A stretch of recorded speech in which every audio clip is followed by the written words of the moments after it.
মদিনার বাজার অডিট করতে গেলেন বিশ্বনবী মুহাম্মদ সাল্লাল্লাহু। মদিনার বাজার অডিট করতে যেয়ে বিশ্বনবী সাল্লাল্লাহু আলাইহি ওয়াসাল্লাম দেখলেন খেজুরের বাজার, খেজুরের দোকান, খেজুরের স্তূপ পড়ে আছে। এই স্তূপের ভেতরে বিশ্বনবী হাত ঢুকায় দিলেন, দেখলেন উপরে শুকনা খেজুর, ভিতরে ভিজা খেজুর। বিশ্বনবী বললেন, ভিতরে ভিজা কেন? সে বলল, বৃষ্টি হয়েছে। তো বৃষ্টি হইলে ভিতরে ঢুকলো কেমনে, উপরে নাই কেন? বিষ্ণুবী তখন দাঁড়িয়ে বলেছিলেন, মান গাশশানা ফালাইসা মিন্না, who deceives us is not among us. যে আমাদেরকে ধোঁকা দেয় সে আমাদের দলভুক্ত না। আমানতদার সত্যবাদী ব্যবসায়ীদের হাসর হবে কিয়ামতের দিন নবীদের সাথে, শহীদদের সাথে, সিদ্দিকদের সাথে, আল্লাহর নেককার সালেহ বান্দাদের সাথে। এজন্য ব্যবসায় উল্টাপাল্টা করা যাবে না। ব্যবসায় যে ধোঁকা দেয় সে কি বিশ্বনবীর উম্মত হতে পারে? পেঁয়াজের যারা দাম বাড়ায় এরা কি মুসলমান হতে পারে? নিত্য প্রয়োজনীয় দ্রব্য লবণ নিয়ে যারা গুজব ছড়ায় এরা কি বিশ্বনবীর উম্মত হতে পারে? মজুদদারি যারা করে এদের কোনো ইবাদত আল্লাহ কবুল করবে না। এগুলো থেকে আল্লাহ তুমি আমাদেরকে হেফাজত করো। বিশ্বনবী সাল্লাল্লাহু আলাইহি ওয়াসাল্লাম বলেছেন, মান গাশশানা ফালাইসা মিন্না, মান গাশশানা ফালাইসা মিন্না, who deceives us he is not among us. যে আমাদেরকে ধোঁকা দেয় সে আমাদের উম্মতের অংশ হতে পারে না। এজন্য ধোঁকাবাজি যেন আমরা না করি, আমরা যেন মানুষকে না ঠকাই। অন্যের জন্য গর্ত করলে আগে ওই গর্তে নিজেই পড়া লাগে, ঠিক কিনা? কাউকে আপনি পুকুরে গলা পানি পরিমাণ যদি নামাতে চান, আপনার তো অ্যাটলিস্ট কোমর পানি পরিমাণ নামতে হবে, ঠিক কিনা? নাকি আপনার গায়ে পানি না লাগাই তারে গলা পানিতে চুবাবেন? পারবেন? কাউরে গলা পানিতে চুবাইতে হইলে নিজের কোমর পানিতে কমপক্ষে নামতে হয়, চিল্লায় বলতে হবে, ঠিক কিনা? এজন্য অন্যের পিছনে যেন লেগে না থাকি, হিংসা বিদ্বেষ যেন না ছড়াই, মানুষকে যেন ধোঁকা না দেই। ধোঁকাবাজরা মুসলিম হতে পারে না।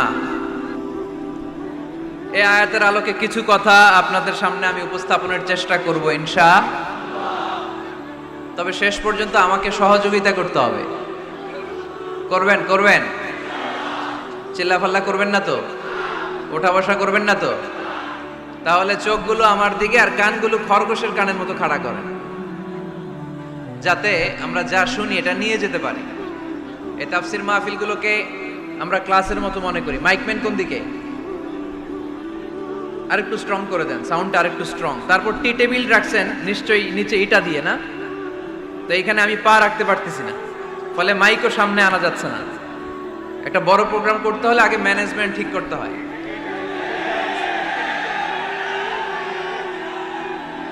এলাকার ইমাম সাহেব, খতিব সাহেব, ওনাদেরকে এনে ওনাদেরকে বসিয়ে জিজ্ঞেস করতে হয় সব ঠিক আছে কিনা, তারপরে প্রোগ্রামের অ্যারেঞ্জ করতে হয়। ব্যবসায়ী ভাইয়েরা অনেক কষ্ট করেছে, আমি দেখেছি, সর্বোচ্চ চেষ্টা করেছে। এত মানুষ যে হবে ওনারা ধারণাও করে নাই। অনেক সময় হয়ে যায় ধারণার বাইরে মানুষ চলে আসে, তখন আর সামাল দেয়া যায় না। তো যারা দাঁড়িয়ে আছেন তারা ডবল সওয়াব পাবেন ইনশাআল্লাহ। এক, ওয়াজ শোনার সওয়াব, দুই হচ্ছে দাঁড়িয়ে থাকার সওয়াব। তো আমরা আর কোনো কথা শুনবো না, কোনো আওয়াজ হবে না, সরাসরি কোরআনের তাফসীরের দিকে আমরা চলে যাব ইনশাআল্লাহ। সূরাত আলে ইমরানের 85 নম্বর আয়াতে আল্লাহ বলছেন, ওয়া মান ইয়াবতাগি গায়রাল ইসলামি দীনান ফালান ইউকবালা মিন ওয়া হুয়া ফিল আখিরাতি মিনাল খাসিরিন। যে ব্যক্তি ইসলামকে রেখে দিয়ে অন্য কিছু তালাশ করে, যে ব্যক্তি ইসলামকে বাদ দিয়ে অন্য কোথাও শান্তি খোঁজে, যে ব্যক্তি ইসলামকে বাদ দিয়ে অন্য কোথাও সমাধান খোঁজে, তার থেকে আল্লাহ কিছুই কবুল করবে ফালাই ইউকবালা মিনহু, কিছুই কবুল হবে না। তার ইসলাম ছাড়া অন্য মতাদর্শে যে সুখ খুঁজে বেড়ায় তার থেকে আল্লাহ কিছুই কবুল করবে না। ওয়া হুয়া ফিল আখিরাতি মিনাল খাসিরিন, আর সে হবে আখিরাতে হাই হাই কোম্পানির ম্যানেজার। কোন কোম্পানি? খাসিরিন, ক্ষতিগ্রস্তদের মধ্যে সে শামিল হয়ে যাবে, হাই হাই করবে, কিছুই কবুল হবে না। Whoever seek anything except Islam, that will be not accepted to Allah. and he will be the loser in hereafter. ইসলাম ছাড়া অন্য কিছু খুঁজলে তার দুনিয়াতেও শান্তি নাই, আখিরাতেও শান্তি নাই। আর সে আখিরাতে হবে হাই হাই কোম্পানির ম্যানেজার, ক্ষতিগ্রস্তদের মধ্যে শামিল হয়ে যাবে। এজন্য শান্তি আছে ইসলামে, শান্তি আছে কই? এজন্য আমরা ইসলাম মানতে চাই, বুঝতে চাই, শিখতে চাই, শিখাতে চাই, ঠিক কিনা? ইসলাম মানবো কতক্ষণ? দেহে প্রাণ আছে যতক্ষণ, ঠিক কিনা? ইসলাম মানবো কোনখানে? সবখানে। উত্তর দেন, ইসলাম মানবো কতক্ষণ? উত্তর হচ্ছে দেহে প্রাণ আছে যতক্ষণ। প্রশ্ন করি আবার, ইসলাম মানবো কতক্ষণ? ইসলাম মানবো কোনখানে? সবখানে। আওয়াজ করে উত্তর করা যাবে? আবার প্রশ্ন করি, ইসলাম মানবো কতক্ষণ? ইসলাম মানবো কোনখানে? না শুধু মসজিদে, মাদ্রাসায়, সংসদ ভবনে মনে হয় ইসলাম মানার দরকার নাই। বঙ্গভবনে বোধহয় ইসলাম থাকার দরকার নাই। গণভবনেও ইসলাম থাকার দরকার আছে না নাই? প্রতিটা পুলিশ স্টেশনেও ইসলাম থাকার দরকার আছে না নাই? আমরা চাই সব জায়গায় ইসলাম দিয়ে আমরা আমাদের জীবনকে পরিচালনা করব। চিল্লায় বলেন ঠিক কিনা? কারণ ইসলাম হচ্ছে সময়ের অপরিহার্য বাস্তবতা। এই গুণে ধরা সমাজকে ঠিক করতে হলে ইসলাম থেকে প্রেসক্রিপশন নিতে হবে। ইসলাম থেকে প্রেসক্রিপশন না নিলে আমার জীবন সুন্দর হবে না, সমাজ সুন্দর হবে না, আমার দেশ সুন্দর হবে না, এই বাংলাদেশকে দুর্নীতি মুক্ত করা যাবে না। শুধু দুদক দিয়ে, দুর্নীতি দমন কমিশন দিয়ে দুর্নীতি দমন হবে না যদি ইসলাম মানা না হয়। চিল্লায় কোন ঠিক কিনা? এজন্য ইসলাম মানবো কতক্ষণ? ইসলাম মানবো কোনখানে? রাজি আছেন তো? ভাগাভাগি করবেন? অর্ধেক আল্লাহর অর্ধেক আমার, এরকম করা যাবে? গোটা দুনিয়াটাই কার? এখানে কোনো ভাগাভাগি করার সুযোগ নাই। এজন্য রাব্বুল আলামিন বলেন, وَمَن يَبْتَغِ غَيْرَ الْإِسْلَامِ دِينًا فَلَن يُقْبَلَ مِنْهُ وَهُوَ فِي الْآخِرَةِ مِنَ الْخَاسِرِينَ। ইসলাম ছাড়া কেউ যদি অন্য কোথাও শান্তি তালাশ করে, ইসলাম ছাড়া অন্য কোনো মতাদর্শে কেউ যদি জীবন সমস্যার সমাধান তালাশ করে, আল্লাহ বলে তার কোনো আমল আমি কবুল করব না। কিয়ামতের দিন লোকটা হবে হাই হাই কোম্পানির ম্যানেজার, সে হবে ক্ষতিগ্রস্ত। এজন্য আমাদেরকে ইসলাম মানতে হবে। আমাদের ধর্মের নাম কি? এই আপনাদের গলার আওয়াজ, এখানে যারা যারা আছেন সবাই দেহের সবটুকুন শক্তি গলার এই মাঝ বরাবর এনে আওয়াজ করে উত্তর দেন, আমাদের ধর্মের নাম কি? শেষ পর্যন্ত এরকম আওয়াজ করে উত্তর দেওয়া যাবে? এই ইসলাম মনে হয় শুধু আমাদেরই ধর্ম, অন্য কোন নবীদের মনে হয় ধর্ম না। সাইয়েদনা আদম আলাইহিস সালামের ধর্মের নাম কি? নূহ আলাইহিস সালামের ধর্মের নাম? ইব্রাহিম নবীর ধর্মের নাম? মুসা আলাইহিস সালামের ধর্মের নাম? ঈসা আলাইহিস সালামের ধর্মের নাম? আল্লাহর ধর্মের নাম? আল্লাহ বলেছেন ইসলাম হচ্ছে দ্বীনুল্লাহ, এটা আমার দিন, এটা আমার ধর্ম, এই ধর্ম আমি পাঠিয়েছি। এটা কোনো মন মস্তিষ্ক প্রসূত কথা নয়, এটা নিজের মন গড়া বানোয়াট কোনো ধর্ম নয়। চিল্লায় বলেন ঠিক কিনা? সব নবীদের ধর্মের নাম ছিল ইসলাম। অনেকে আমরা গুলিয়ে ফেলি, আমরা মনে করি শুধু আমাদের ধর্মের নাম ইসলাম, অন্য নবীদের ধর্মের নাম বোধহয় ইসলাম না। এটা ভুল। আজকে আকীদা খালেস করে নেন, কনসেপশন এন্ড আইডিয়া ক্লিয়ার করে নেন। সব নবীদের একটাই ধর্ম। চিল্লায় বলতে হবে কি নাম? তার প্রমাণ, তার দলিল কি? তার দলিল হচ্ছে আল্লাহর কোরআন। আল্লাহর কোরআন আমাদেরকে জানিয়েছে সব নবীকে আল্লাহ তাআলা একটা ধর্মই দিয়েছেন। আল্লাহ বলছেন, মা কানা ইব্রাহিমু ইয়াহুদিয়ান ওয়ালা নাসরানিয়ান ওয়ালাকিন কানা হানিফান মুসলিমা। আমার খালিল ইব্রাহিম ইহুদি ছিল না, আমার নবী ইব্রাহিম নাসারা ছিল না, আমার খলিল ইব্রাহিম অন্য কোনো ধর্মের ছিল না, সাইয়েদানা ইব্রাহিম ছিলেন কানা হানিফাম মুসলিমা, একনিষ্ঠ মুসলমান। কোন সুবহানাল্লাহ। সাইয়েদানা ইব্রাহিম আলাইহিস সালাম ছিলেন একনিষ্ঠ মুসলমান, কানা হানিফাম মুসলিমা। এই আয়াত প্রমাণ করে যে সাইয়েদানা ইব্রাহিম আলাইহিস সালামের ধর্মের নামও কি ছিল? আওয়াজ করে বলতে হবে, কি ছিল? পেয়ে গেছি আমরা। এরপরে সাইয়েদানা ইউসুফ আলাইহিস সালাম দোয়া করেছেন, আল্লাহর মহাগ্রন্থ কোরআন সাক্ষী, তাওয়াফফানি মুসলিমান ওয়া আলহিকনি বিস-সালিহিন। ও আল্লাহ, আমাকে তুমি মুসলমান হিসেবে মৃত্যু দান করো, নেককার বান্দাদের সাথে আল্লাহ তুমি আমারে শামিল করে দাও। এই আয়াত থেকে প্রমাণিত হয় সাইয়েদনা ইউসুফ আলাইহিস সালাম মুসলমান ছিলেন। জোরে কোন ঠিক কিনা? সাইয়েদনা ইউসুফ নবী যদি মুসলমান না থাকতেন, উনি কি দোয়া করতেন তাওয়াফানি মুসলিমান, আল্লাহ তুমি আমারে মুসলিম করে মারো? দোয়া করতেন? করতেন না। সাইয়েদনা সুলাইমান আলাইহিস সালাম বালকিসকে চিঠি লিখেছে, ইন্নাহু মিন সুলাইমান ওয়া ইন্নাহু বিসমিল্লাহির রহমানির রহিম। বালকিস, এটা সুলাইমান নবীর পক্ষ থেকে চিঠি, আল্লাহ তাআলু আলাইয়া ওয়া আতুনি মুসলিমিন। ও বালকিস, বাড়াবাড়ি করো না। ও বালকিস, খবরদারি দেখিও না, বড়ত্ব দেখিও না। ওয়া আতুনি মুসলিমিন, তুমি আমার কাছে মুসলমান হয়ে চলে এসো। সাইয়েদনা সুলাইমান আলাইহিস সালাম মুসলমান হয়ে চলে আসার দাওয়াত দিলেন। এই আয়াত প্রমাণ করে সাইয়েদনা সুলাইমান আলাইহিস সালামের ধর্মের নাম ছিল ইসলাম। ঠিক কি না? আবার সাইয়েদনা ঈসা আলাইহিস সালামের সঙ্গীদের নাম হচ্ছে আল হাওয়ারি। হাওয়ারিরা বলেছিল, সাক্ষী থেকে যাও বিআন্না মুসলিমুন, আমরাও মুসলমান। ঈসা আলাইহিস সালামের অনুসারীরা যদি বলে আমরাও মুসলমান, এটা প্রমাণ করে সাইয়েদনা ঈসা আলাইহিস সালামের ধর্মের নামও ছিল ইসলাম। জোরে বলেন ঠিক কিনা? সব নবীদের একটাই ধর্ম, ধর্মটার নাম সব জায়গায় মানতে রাজি আছেন?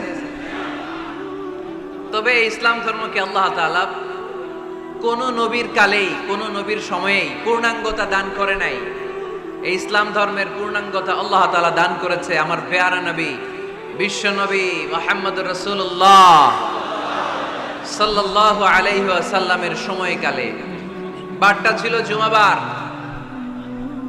কি বার? আরাফার ময়দান। বিশ্বনবী উটের পিঠে বসে আছেন। ইন দ্য মিন টাইম আল্লাহ তাআলা একটা আয়াত নাজিল করে ইসলামকে কমপ্লিট এন্ড ইনট্যাক্ট বানিয়ে দিলেন। সুবহানাল্লাহ কইতে পারলেন না?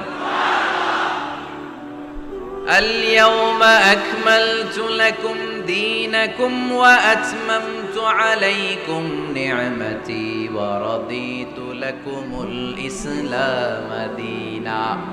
সেদিন আল্লাহ ঐতিহাসিক আয়াত নাজিল করে দিলেন, اليوم أكملت لكم دينكم, আজকে আমি তোমাদের দিনকে, ইসলাম ধর্মকে পূর্ণাঙ্গতা দান করলাম।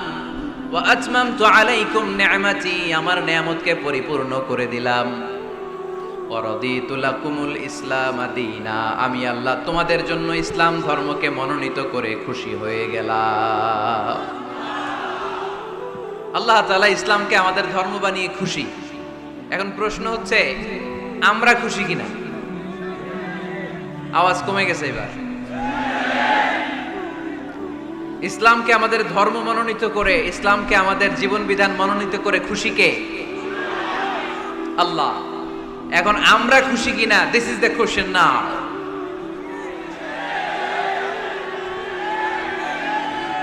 খুশি? কম না বেশি? আসলে আমরা বেশি খুশি এবং প্রতিদিনই এই ঘোষণা দেই, প্রতিদিনই এই ঘোষণা দেই যে আমরা ইসলাম পেয়ে খুশি, কিন্তু অর্থ জানি না, তাই বুঝি না।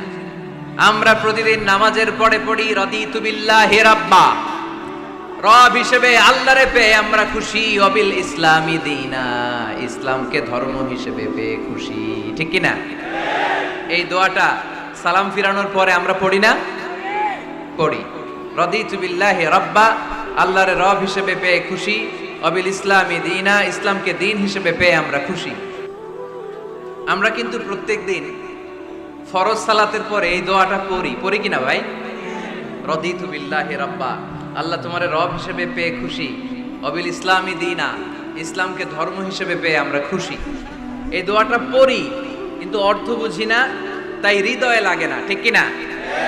এজন্য অর্থ জানার দরকার আছে না নাই? আমি সব সময় বলি প্রিয় ভাইয়েরা, কোরআনের অর্থ পড়ুন, মাতৃভাষায় কোরআনকে বুঝুন।